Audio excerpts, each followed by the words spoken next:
Pannkoogipidu. 3. osa. Valli Vilu raamatu põhjal. Keeleke, kass, koer ja hobune otsustasid koos mängima hakata. Võiksime koos õues mängida, tekkis koeral mõte. Hüha, lähme ja vaatame, mida teha saab, toetas teda hobune.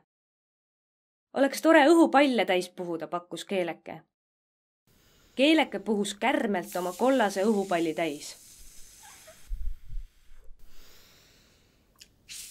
Kass püüdis sinist õhupalli täis puhuda. Tõmba nina kaudu hästi palju õhku sisse ja puhu siis pikalt suu kaudu välja. Nii läheb pall kiiremini õhku täis, õpetas Keeleke. Hobune oli vahepeal 2 rohelist õhupalli hästi suureks puhunud. Koera punane õhupall oli piklik. Äkki tõusis tuul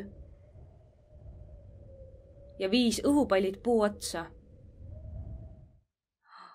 Ma katsun nad sealt nööripidi kätte saada, arvas Keel ja sirutas hästi kõrgele.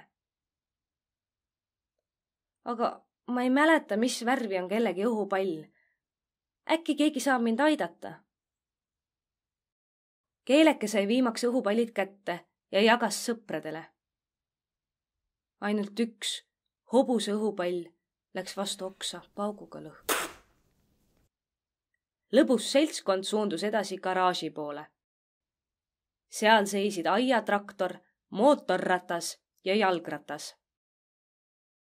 Mina paneksin traktori käima, tuli hobusele hea mõte. Siis pole mul vaja lehmale heinakoormat vedada. Proovisid sõbrad traktorit käivitada. Ei õnnestunud. Teeme kausi, paneme mootorisse bensiini ja proovime siis uuesti, pakkus Keeleke. Nad saidki traktori käima. Turtsus mootor. Võiksime ju proovida rattaga sõita, arvas kass. Pole bensiini vaja ja liigub hästi edasi. Aga ratas ei liikunud. Tagumine kumm oli tühi. Ma katsun täis puhuda, oli koer abiks. See oli raske töö. Pealegi tuli õhk sisinal kummist välja. Toome pumba, pakkus Keeleke lahendust. Kass ja koer pumpasid vaheldumisi. Varsti liikus ratas õues ringi. Paneme autole ka bensiini, siis saan mina õues ringi kihutada, pakkus Keeleke. Auto käivitus rõõmsalt ja kõik proovisid rooli keerata.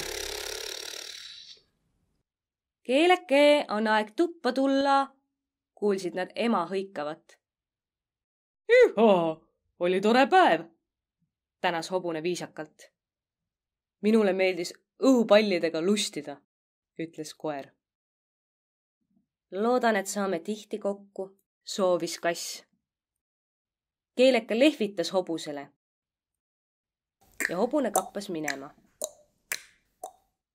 Siis lehvitas ta koerale ja saba liputades kadus koer kuudi taha. Kass limpsis vurrud puhtaks ja lippas naaber õue.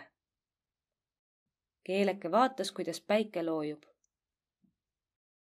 Ilus päev hakkas läbi saama. Aeg oli minna oma majja puhkama. Ta pesi hoolega hambad puhtaks. Loputas suu ja läks magama. Uni annab palju jõudu. Jõudu on Keelekesele vaja iga päev, et rääkida, süüa ja mängida.